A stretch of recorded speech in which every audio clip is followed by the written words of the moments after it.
Aleykum assalam tullahi bərəkatuhu. Deməli, mənim oğlum kafedə işləyir, içki verilmir. İstəyən elə vaxt olur, yanında gətirir, deyir, belə insanlara qulluq etməkdə günahdır. Yəni, əgər bir insan halal, yəni kafe işlədirsə, içki vermirsə, yəni istər onun yanında özü ilə gətirsin, istər həmən kafedə versin. Yəni, zahirən heç bir fərq yoxdur. Çünki içkili məclis sayılır. Ona görə əgər bir insan içkisiz kafe işlədirsə, o birbaşa elan da verilməlidir. Yəni, bura içki verilmir və içki də gətirməyə icazə verilmir. Vəssalam. Qoy belə bir elan yazsın, qutarsın, geçsin. Və o ki, qalsa kimsə gizlin içki gətirəcək, gizlin içəcəksə, o artıq günahları öz boyuna. Amma içkisiz kafedirsə, yəni orada istəyirsən özünlə gətir, istəyirsən mən kafe işlədən o içkini versin. Orada elə lənət, həmən lənət. Yəni ora içkili məclis sayılır. Ona görə əgər bir insan halal haramı düşünüb, haramdan qaçmaq üçün içki vermirsə, elə qapısına da yazsın ki, burada içki verilmir və içki də gətirməyə icazə verilmir, qutarsın, geçsin. Qoy bilsinlər. Aleykum assalam. Dəstəmazda əl dırnaqlarına və ayaq dırnaqlarına da suyun dəyməsi şərt, əlbəttə ki, şərtdir. Əgər orada bir dırnağa belə su dəyməsi, o dəstəmaz səhih sayılmır, yenidən yuyulmalıdır. Yox. Əgər belədirsə, əvvəlki ibadətlərini qəza eləməyə ehtiyac yoxdur. Sadəcə tövbə eləsin, istiğfar eləsin və bir də nafilə ibadətlərini artırsın, nafilə. Yəni, əlavə namazlar qalsın, yəni fərzdən, sünnədən əlavə nafilə namazlar var. Yəni, misal üçün, gün çıxandan zöhrə qədər, zöhrdən əsrə qədər, məğribdən işaya qədər, işədən sübhə qədər, yəni bu vaxtlar nafilə vaxtlardır. Bu ərəflərdə namazlarını artırsın, çoxalsın. Başqa əvvəlkilərinə qəza eləməyə ehtiyac yoxdur. Aleykum assalam. Hansı proqramı yükləsəm yaxşı olar, vaxtı düz olsun əzan üçün? Biz bildiğimiz Müslim Pro proqramı var. O inşallah ki, ən möhtəbər təqvimlərdən də Müslim Pro yükləsəz, inşallah orada da yaşayış yerini seçirsiniz və ona uyğun da özü avtomatik tənzimləyir. Aleykum assalam. Quranda hansı surədə Dəccal barədə yazılıb? Sırf orada Dəccalın adı çəkilən belə bir ayə yoxdur.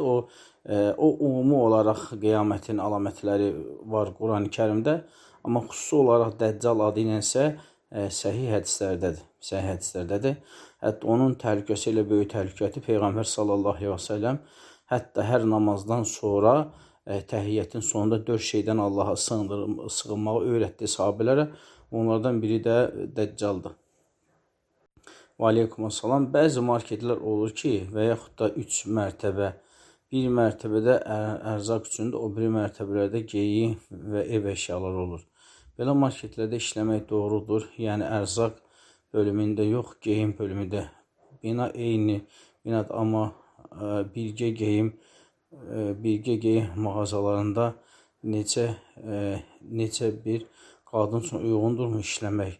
Onu da qeyd edim ki, belə yerlərdə musiqi də səsləndirir, bir də uşaq bağçalarında işləmək olar.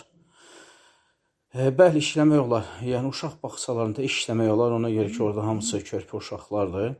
Və həmçində əgər 3 mərtəbəli ticarət obyektidirsə, orada sırf ərzaq yox, çünki orada haram içki filan satılır, amma digər geyimdə, ev əşyalarında işləmək olar. Amma o ki, qaldı musiqi məsələsində, yəni o təkcə orada yox, yəni Respublikanın hər yerində o səslənir, yəni ondan belə deyim, qurtulmaq çox çətin olur.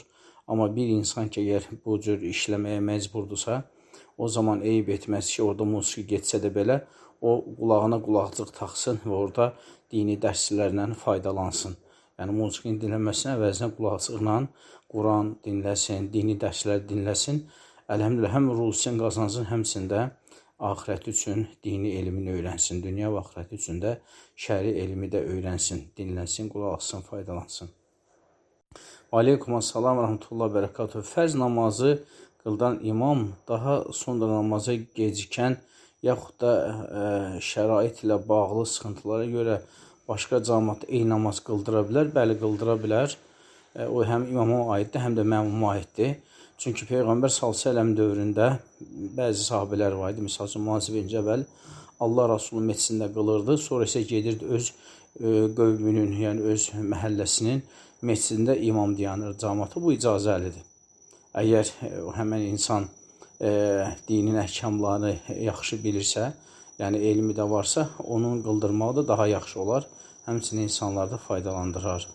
İkinci sual, mən Aşura ərəfəsində şiələrin çoxluq təşkil etdiyi məsciddə axundun mikrofonla özü qılmasa da cəmaata qıldırdığını namazından qalxanda görmüşdüm. Şərikdə belə şey var və sələflərin baxışı.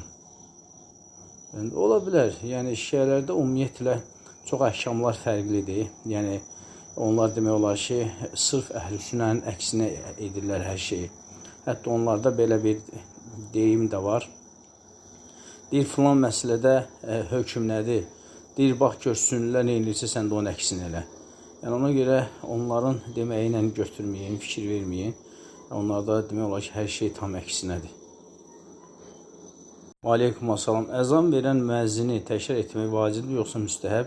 Yəni, təkrar etməyən kəsə günah yazılır, xeyr. Təkrar etməyən kəsə günah yazılmır, amma təkrar edən isə savab yazılır. Ona görə sünnədə müstəhəbdir, eləməklə savab var, amma onu tərk eləsən, günah qazanmırsan. Aleykum assalam. Zikr məclisinin sonunda məclis kəffarəsi duasını oxuyandan sonra Əsr surəsini oxumaq lazımdır. Bir nəfər hər dəfə belə edir, bir neçə nəfərimiz deyir ki, belə şey yoxdur, bəziləri deyir ki, var. Ən doğrusu hansıdır? Yəni, biz bildiyimiz Peyğəmbər sallallahu aleyhi və səlləm yolu mənhəc odur ki, yəni, zikr məclisindən sonra özü məclisin kəffarə duası var. Ondan sonra heç bir dua yoxdur. Yəni, biz bunu bilirik. Amma kimsə bunun əksini deyirsə, qoy dəlil gətirsin. Əgər dəlil gətirmirsə, onda öz əməlini saxlasın, eləməsin. Aleykum assalam. Dua belədir. Yəni, biz hər dəfə onu təhiyyətdən sonra deyirik. Allahumma inni a'udubike min əzabil cəhənnə və min əzabil qabr və min fitnətil məhyə vəl məmət və min şər fitnətil məsihid dəcəl. Bu duadır. Yəni, bizim hər namazda təhiyyətdən sonra salamdan qabaq oxuduğumuz duadır. Orada 4 şeydən var sığınmaq. Allahumma inni a'udubike min əzabil cəhənnəm, cəhənnəm əzabından və min fitnətil məhyə vəl məmət. Deməli, 4 şey hansıdır? Qəbr əzabıdır. Ondan sonra cəhənnəm əzabıdır. Və min fitnətil məhyə vəl məmət, ölmək və dirilməyin fitnəsidir. Yəni, ölüm və dirilməkdə olan fitnədən. Və min şər fitnətil məsihid dəcəl. Bir də məsihid dəcəlin fitnəsindən. Bizim namazda oxumuz duadır. Aleykum assalam, rəhmətullah, bərəkatuhu. Coraba məhz etməyin hökmü yalnız sübh namazdan sonra aiddir. Yoxsa bütün namazlardan sonra dəstəmaz alıb corab geyinə bilərsən. İstənilən namazdan sonra, istər sübh, istər zöhr, istər əsr, istər məğrib işə fərq eləməz. Dəstəmaz aldın, corabı geyindin, artıq sən məhz çəkə bilərsən. Sadəcə niyə sübhü çox vaxt insanlar deyir? Çünki sübhdən sonra insanlar işə bayra çıxırlar deyənə, sübhdən sonra geyinilərkən iş ərzində üstünə məhz çəkə bilsinlər. Yoxsa ki, bütün namazlardan sonra, bütün dəstəmazlardan sonra corab geymişsənsə, onun üzərinə məhz çəkə bilərsən. Aleykum assalam, rəhmətullahi, bərəkatuhu. Mən təxminən 2 yaşına qədər Şirvan rayonunda yaşamışam və orada doğulmuşam.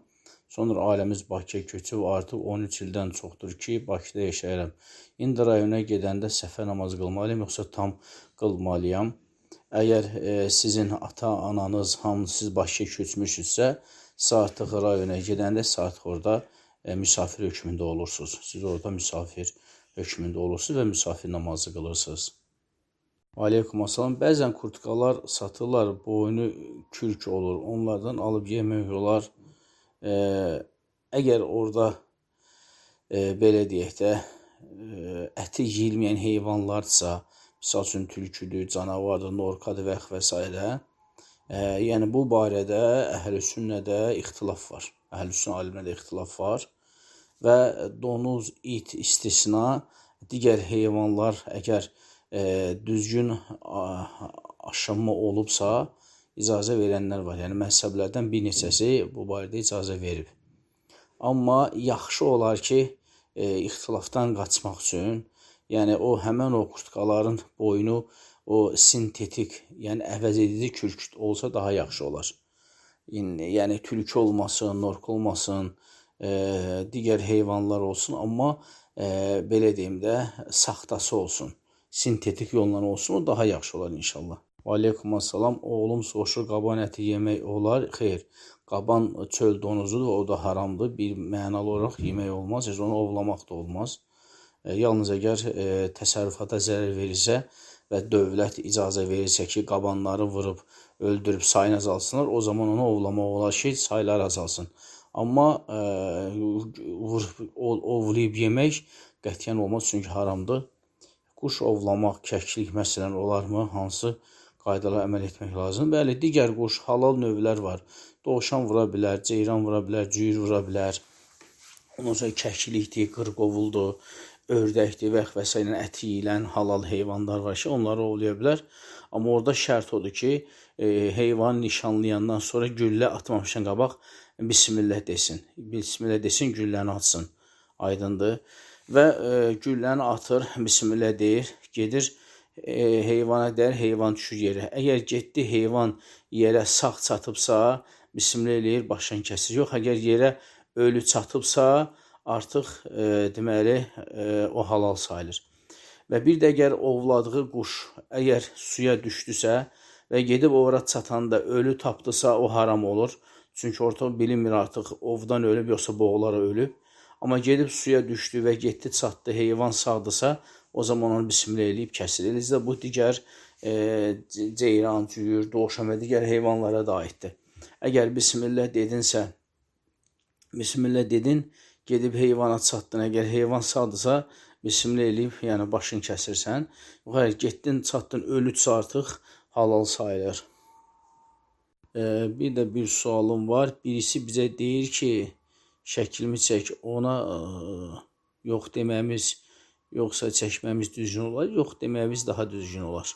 Çünki bilinmir ki, o şəklin aqibəti necə olacaq, haralarda paylaşacaq, neyəcək, ona gələn salamatı bacarmıram və yaxud da ki, vaxtım yoxdur və yaxud da ki, çəkmək istəmirəm demək daha yaxşı olar.